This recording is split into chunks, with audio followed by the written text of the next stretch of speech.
तिथं अतिशय चांगल्या प्रकारे सेंटर ऑफ एक्सलन्स देशी गाई संशोधन केंद्र मधल्या काळामध्ये इथं काम डॉक्टर सोमनाथ माने प्रमुख शास्त्रज्ञ यांनी सुरू केलेलं आहे.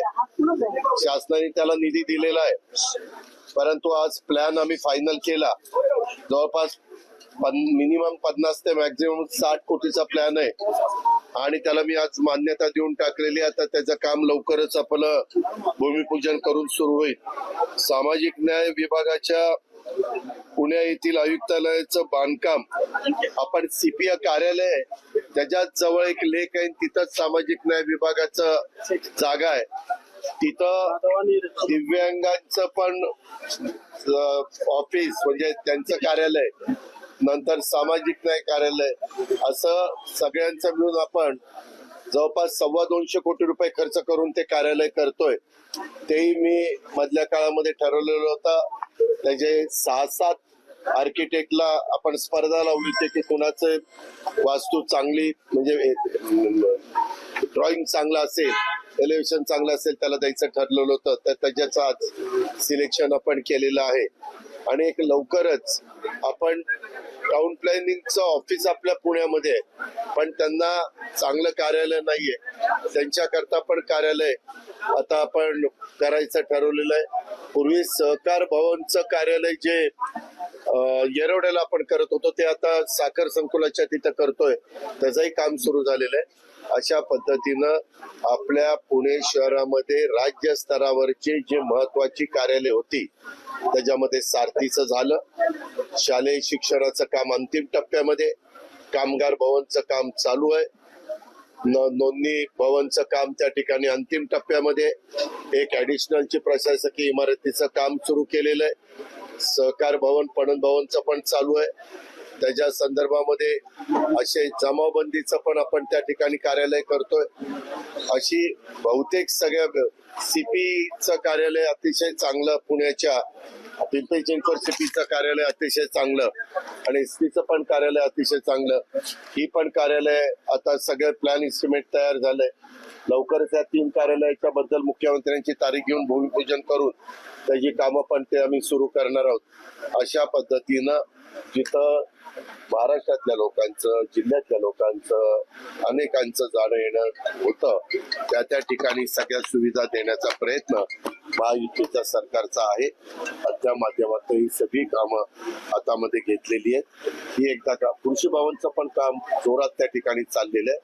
अशा पद्धतीनं आमचा प्रयत्न आहे की पुण्यामध्ये आणि इतर ठिकाणी पण, महाराष्ट्रात आणि इतर ठिकाणी भाड्याच्या जागेमध्ये कुठली कार्यालय राहू नये, स्वतःच्या गव्हर्नमेंटच्या मालकीच्या जागेवरच सर्व सोयीयुक्त ती कार्यालय राहावी, हा राज्य सरकारचा प्रयत्न आहे आणि तशा प्रकारे आम्ही कामाला लागलेलो.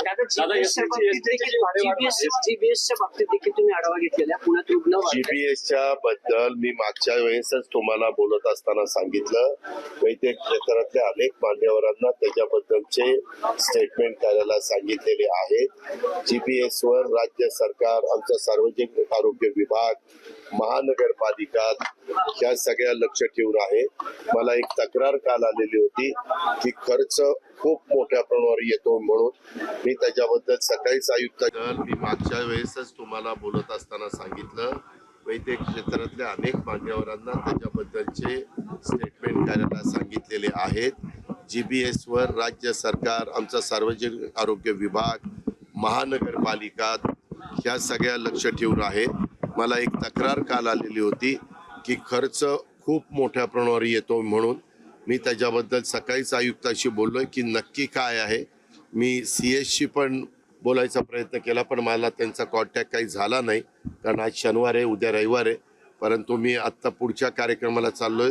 अजूनही मी त्यांना तिथं निरोप ठेवलेला आहे की माझ्याशी ताबडतोब संपर्क साधा, कारण गरीब वर्गाला, मला डॉक्टरांनाही विचारायचं की नक्की ह्याच्यावर उपचार करण्याच्या करता किती खर्च येतो.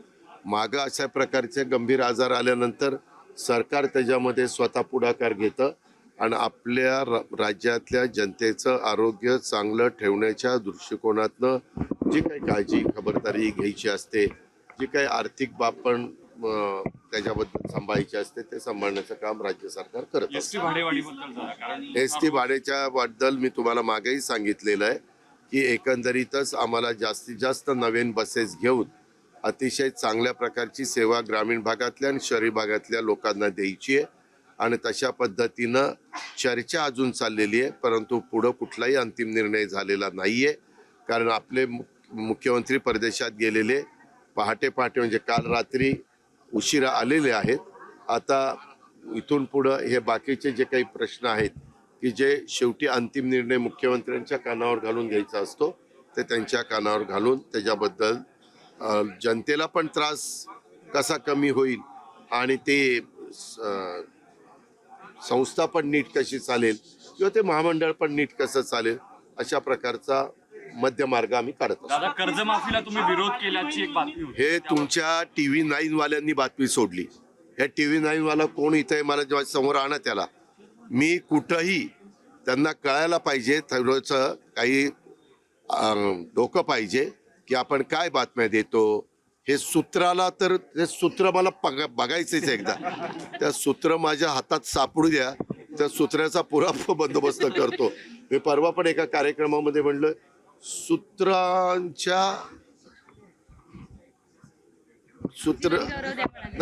सूत्राला एक जीवन गौरव द्या सांगितलं. असं नाही पाहिजे. आम्ही असं कधीच म्हणणार नाही. आम्ही शेतकरी आहोत. ज्या ज्या ठिकाणी शेतकऱ्याला मदत होईल अशा प्रकारच्या गोष्टी करण्याचा आम्ही प्रयत्न करत असतो. महायुतीचं सरकार करत असतं आणि या दादांत खोट्या बातम्या देऊन बदनामी करण्याचा प्रयत्न जे कोणी बातमीदार करतात, आम्हालाही वाटतं की बाबा ह्यांनी आमच्यावर राग व्यक्त करण्याच्या करता कुणाची काही सुपारी बिपारी घेतली का काय. तुम्हाला हे बोलल्यावर राग येईल, अजित पवार आम्हाला असं बोलतो, अरे पण मला बोलण्याची वेळ का आणता. खोट्या बातम्या माझ्या करता. आणि एकाच चॅनलनी चालवलं. मी नंतर कुमार साहेबांना फोन केला. कुमार म्हणलं की दादा ही बातमी चुकीची, मी ताबडतोब बंद करतो. असं करू नका. आणि मी तुम्हाला सगळ्या पत्रकार मित्रांना माहिती आहे, महाराष्ट्राला माहिती आहे, मला जे बोलायचं ते मी बोलीन ना. सूत्र कशाला पाहिजे. अजित पवारच बोलेल ना. लावा ना अजित पवार असं बोलला आणि ते काही लपून राहत नाहीत. म्हणजे तुमच्या समोर बोलल्यानंतर आपल्या कॅमेऱ्यामध्ये कैदच होतं. तुम्ही काय कॅच करता ते. असं हो देऊ नका. अशी सगळ्याच चॅनलवाल्यांना, सगळ्याच बातमीदारांना, सगळ्याच मान्यवरांना माझी विनंती. आणि महत्वाचं म्हणजे 10 लाखांपेक्षा जास्त या रुग्णांना खर्च येतोय आणि महिनाभर या रुग्णांना दवाखान्यात ठेवलं जाणार आहे. मी आत्ताच तुम्हाला त्याच्याबद्दल सांगितलेलं आहे. त्याबद्दल मला सोमवारी गेल्यानंतर मंत्रालयात पण सार्वजनिक आरोग्य विभागाला घेऊन बसावं लागेल. CM साहेबांच्याही कानावर ही गोष्ट घालावी लागेल. आणि ज्या कॉर्पोरेशनच्या हद्दीत आहे शेवटी कॉर्पोरेशनची पण जबाबदारी त्यांच्या राज्यातले कार्यक्षेत्रातल्या लोकांना मदत करायची असते. पण मी त्याच्यातनं मार्ग काढेल. धन्यवाद.